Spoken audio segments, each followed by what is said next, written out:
Nauru ये Pacific ocean के बीचों बीच है और मैप पर एक छोटे से पॉइंट की तरह दिखाई देता है। ये सबसे छोटा इंडिपेंडेंट रिपब्लिक है। पूरे साल लगभग 200 लोग ही इस देश में आते हैं। मैंने इस सफर की शुरुआत 3 घंटे पहले इस्तांबुल के एयरपोर्ट पर पहुंचकर की। सबसे पहले मुझे सैन फ्रांसिस्को तक पहुंचने में 13.5 घंटे लगे। उसके बाद 7 घंटों तक रुकने के बाद मैंने फिजी आइलैंड्स में नाड़ी के लिए 13 घंटे की एक और लंबी फ्लाइट ली और दोबारा से 7 घंटे तक इंतजार किया। लगभग 75% सीट्स खाली होने के कारण नाड़ी से नाउरू की फ्लाइट में 4.5 घंटे लगे और आखिरकार मेरा 48 घंटे का सफर समाप्त हुआ। यह एक ऐसा देश है जहां बहुत कम लोगों का आना जाना है। यहां तक कि नजदीकी देश भी हजारों किलोमीटर दूर हैं। आखिरकार आइलैंड तक पहुंचने के बाद मुझे अगली फ्लाइट का इंतजार करना पड़ा, जो कि लगभग 1 हफ्ते बाद थी। पानी के जरिए भी यहां आना मुमकिन नहीं है। नाउरू के चारों ओर विशाल चट्टानें हैं जो जहाजों को किनारे के पास आने से रोकती हैं। कुछ समय पहले तक इस आइलैंड के लोगों के पास इतने पैसे हुआ करते थे कि उन्हें समझ नहीं आता था कि वे इन पैसों का क्या करें। साल 1975 के समय में फॉस्फेट डिपॉजिट से भरपूर नाउरू दुनिया में सबसे हाईएस्ट जीडीपी पर कैपिटा वाला देश बन गया था। हालांकि आज की तारीख में जमीन के खराब हो जाने पर यहाँ किसी भी फल या सब्जियों को उगाया नहीं जा सकता। आर्टिफिशियल फूड्स और तले हुए खाने का ज्यादा से ज्यादा इस्तेमाल करने की वजह से नाउरू में ओबेसिटी रेट दुनिया में सबसे ज्यादा है और इसके अलावा यहाँ सिगरेट की खपत भी सबसे ज्यादा है। ये जाहिर है कि सरकार विदेशी मीडिया को देश से दूर रखना चाहती है। 1 महीने की लंबी प्रोसेस से गुजरने के बाद, जिसमें मैंने अनगिनत डॉक्यूमेंट सबमिट किए हैं, लेकिन फिर भी मुझे बड़ी मुश्किल से टूरिस्ट वीजा मिला। सामान्य एप्लीकेशन फीस 50 ऑस्ट्रेलियन डॉलर है, लेकिन जर्नलिस्ट्स और मीडिया वालों से 8,000 ऑस्ट्रेलियन डॉलर्स की भारी रकम की मांग की जाती है। देश के अंदर एंटर करते ही पुलिस ने तुरंत मेरा ड्रोन मुझसे ले लिया। आपको ऊपर से यह आइलैंड देखने में थोड़ा अजीब लगा होगा। नाउरू की आसमान से तस्वीर लेने की इजाजत नहीं है। यहाँ वीडियो बनाना आसान नहीं होगा, क्योंकि नाउरू हम सब से एक शर्मनाक सच्चाई को छिपाने की कोशिश कर रहा है, जिसके बारे में आपको आगे पता चलेगा। मैं इस वक्त यारेन में हूँ, क्योंकि रनवे एरिया और ड्राइववे एरिया एक दूसरे के ठीक बगल में है, इसलिए यहाँ कार्स का एयरप्लेन्स को रास्ता देना बहुत ही आम बात है। पैदल चलने वाले लोगों को लैंडिंग और टेक ऑफ के दौरान होने वाले जेट ब्लास्ट के प्रति चेतावनी दी गई है। ऐसा इसलिए है क्योंकि यह देश इतना छोटा है कि स्ट्रिप के आकार वाला ये एयरपोर्ट आइलैंड के पूरे साउथ वेस्ट कोस्ट तक फैला हुआ है। आप जो यहाँ देख रहे हैं वो है एयरपोर्ट। अगर मैं अंदर जाना चाहता हूँ तो मैं बस इस फेंस को पार करके अंदर जा सकता हूँ। आइलैंड का पूरा एरिया सिर्फ 21 स्क्वायर किलोमीटर या 8 स्क्वायर माइल्स है। पूरे देश को कार से ड्राइव करने में ज्यादा से ज्यादा 20 मिनट का समय लगता है और सफर जहाँ से शुरू होता है वहीं से खत्म भी होता है, क्योंकि यहाँ सिर्फ एक ही रिंग रोड। यहाँ पुलिस हर वक्त पहरा देती रहती है। अपनी और किसी का भी ध्यान नहीं खींचने के लिए मैं देश की इकलौती टूरिज्म एजेंसी तक पहुँचा और अब मैं एक गाइड के साथ आइलैंड को एक्सप्लोर करना शुरू करूंगा। एजेंसी के मुताबिक इस आइलैंड पर महीने में 1 या 2 टूरिस्ट ही आते हैं, यानी कि इंटरनेट पर बताए गए नंबर्स असलियत से काफी अलग हैं।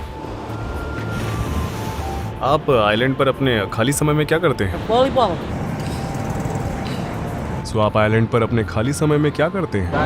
Anything we want to do. जैसे कि Fishing, sleeping, eating. वे सबसे ज्यादा क्या खाते हैं? Chinese food. 1, 2, 3. 1, 2, 3. Woohoo! Get out of here, boy.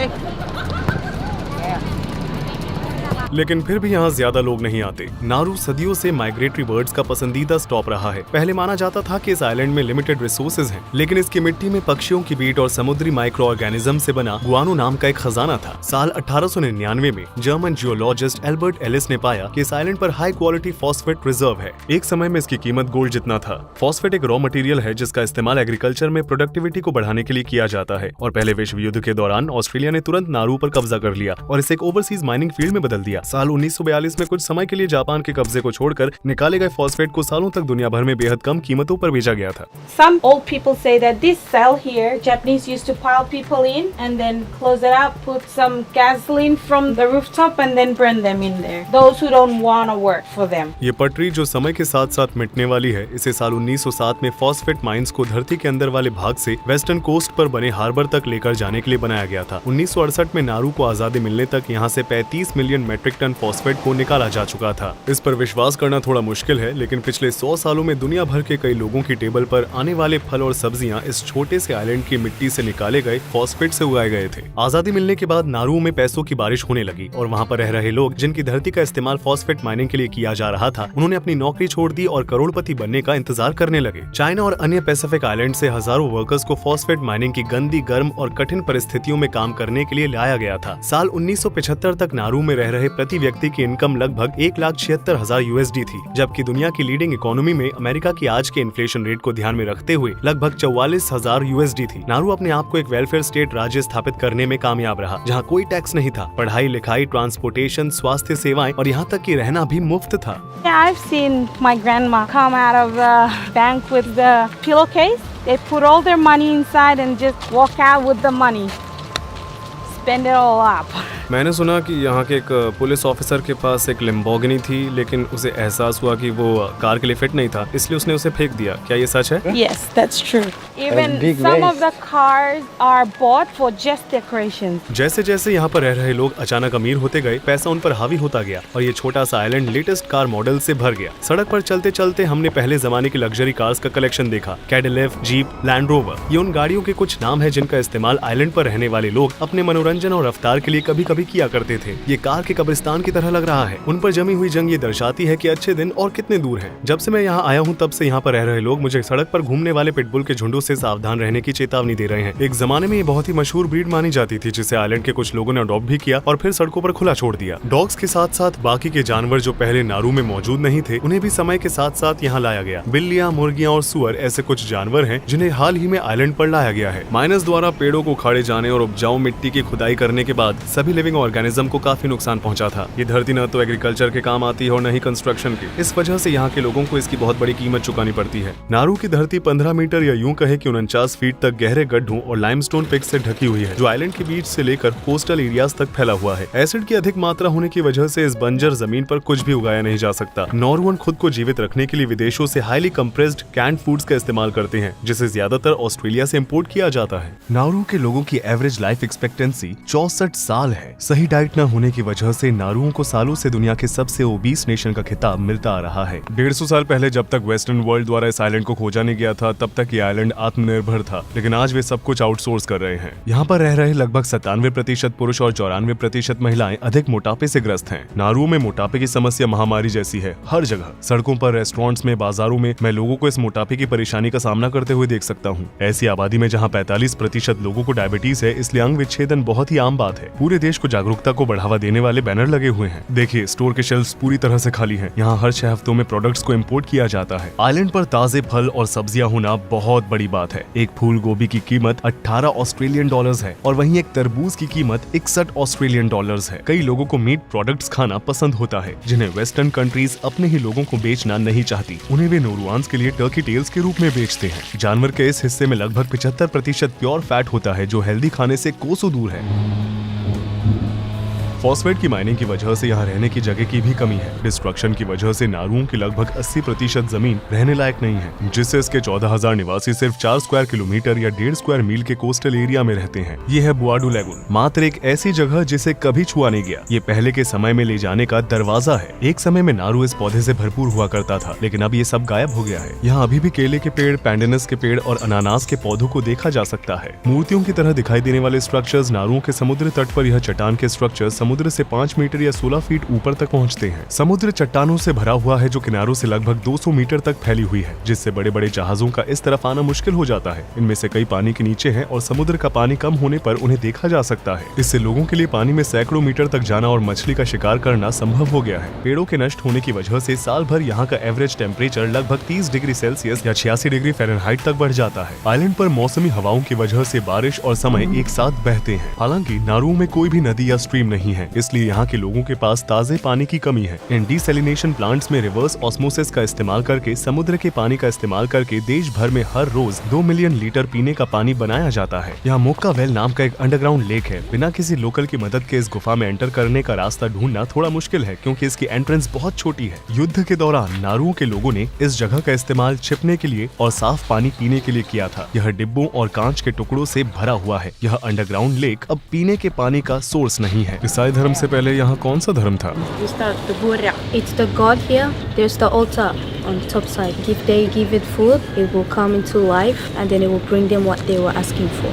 कोई है जो अब भी बुर्राक धर्म में विश्वास रखता है? Some. They believe that this water here and they've witnessed that if you come and take a dip, it will heal your skin or maybe some other diseases. इस देश का कोई ऑफिशियल कैपिटल नहीं है। हालांकि यारेन डिस्ट्रिक्ट में parliament house, embassy, देश का एकमात्र पुलिस स्टेशन, फायर डिपार्टमेंट और एयरपोर्ट जैसे सभी संस्थान मौजूद हैं। यहाँ सिर्फ 11 स्कूल हैं, जिनमें से 3 हाई स्कूल हैं और एक स्टेट यूनिवर्सिटी है। आइलैंड पर लगभग सभी को अंग्रेजी आती है। नॉरुआन उनकी पहली भाषा है। मिसाल के लिए नारू नाम का जन्म नारुआन शब्द अना ओएरा से हुआ था, जिसका मतलब होता है मैं बीच पर जाता हूँ। आप हेलो कैसे कहते हैं? अच्छा, आप कैसे हो को क्या कहेंगे?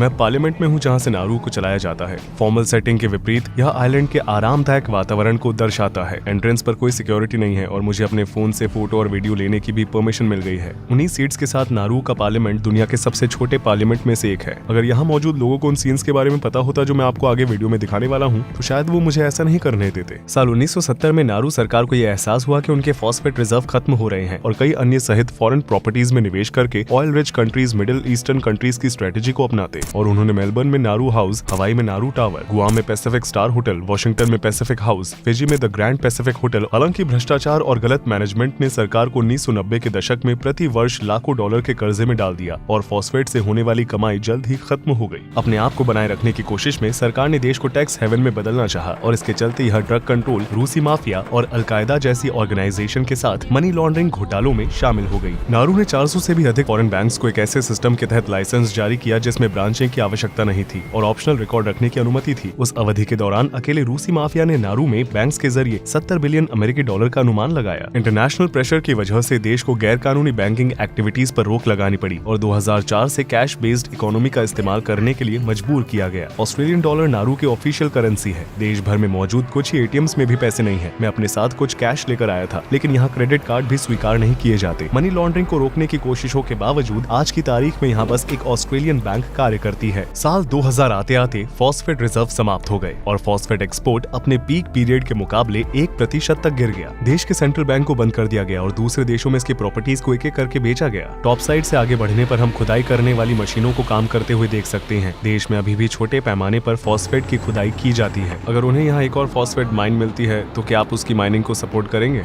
Well, just say leave the nature alone, because even though enough digging to the ground, we're gonna sink. 52% आबादी गरीबी रेखा पर या उससे नीचे रहती है और चर्च की सहायता के साथ जीवित रहने की कोशिश करती है। जिन क्षेत्रों में कम कमाई होती है वहाँ तनाव की वजह से तंबाकू का सेवन बहुत ज्यादा किया जाता है। आइलैंड पर 15 साल से अधिक उम्र के लगभग हर 2 में से 1 व्यक्ति सिगरेट पीता है।